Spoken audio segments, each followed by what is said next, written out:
Daftar isi.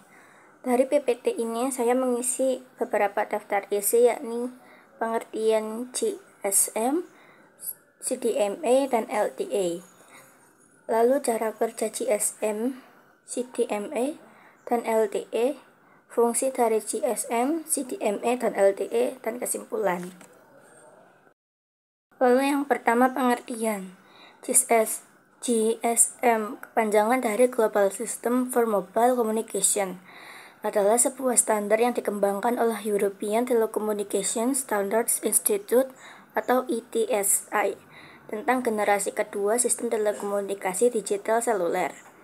Lalu yang kedua, kode division multiple access atau akses jamak pembagian kode atau CDMA adalah sebuah bentuk pemultiplexan dan sebuah metode akses secara bersama yang membagi kanal tidak berdasarkan waktu atau frekuensi.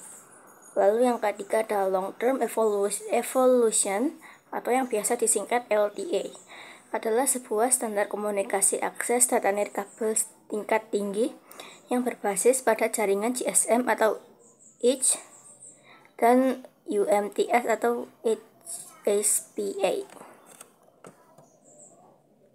Lalu cara kerja. GSM bekerja dengan membagi frekuensi menjadi sel-sel kecil dan menggunakan TDM serta CDMA untuk memungkinkan komunikasi yang efisien dan terorganisir. Proses ini memastikan bahwa banyak pengguna dapat berkomunikasi secara bersamaan tanpa mengganggu satu sama lain. CDMA bekerja dengan menggunakan kode khusus untuk mengidentifikasi pengguna dan memungkinkan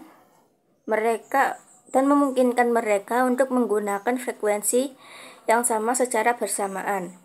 Proses ini memastikan bahwa banyak pengguna dapat berkomunikasi secara bersamaan tanpa mengganggu satu sama lain. Lalu LTA memiliki beberapa komponen utama dalam cara kerjanya, di antaranya arsitektur jaringan, frekuensi dan kanal, multiple input multiple output atau MIMO, dan 4 pengelolaan sumber daya.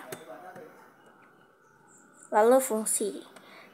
GSM atau Global System for Mobile Communication memiliki beberapa fungsi utama dalam sistem komunikasi seluler. 1. Komunikasi suara. 2. Pesan singkat atau SMS. 3. Data GPRS atau EDGE. 4. Keamanan. 5. Roaming internasional. Lalu fungsi utama CDMA meliputi multiplexing, keamanan, kualitas suara, dan skalabilitas. Dan LTE memiliki beberapa fungsi utama dalam komunikasi seluler, yaitu kecepatan tinggi, latensi rendah, kapasitas jaringan, efisiensi spektrum, dan kompatibilitas. Dan yang terakhir kesimpulan.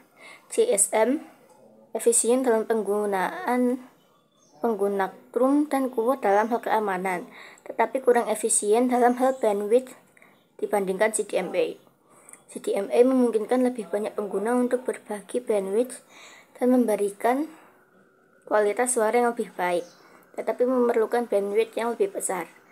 Dan LTE menawarkan kecepatan yang jauh lebih tinggi untuk penggunaan data, efisien dalam penggunaan spektrum, dan memungkinkan transmisi data dan suara secara bersamaan.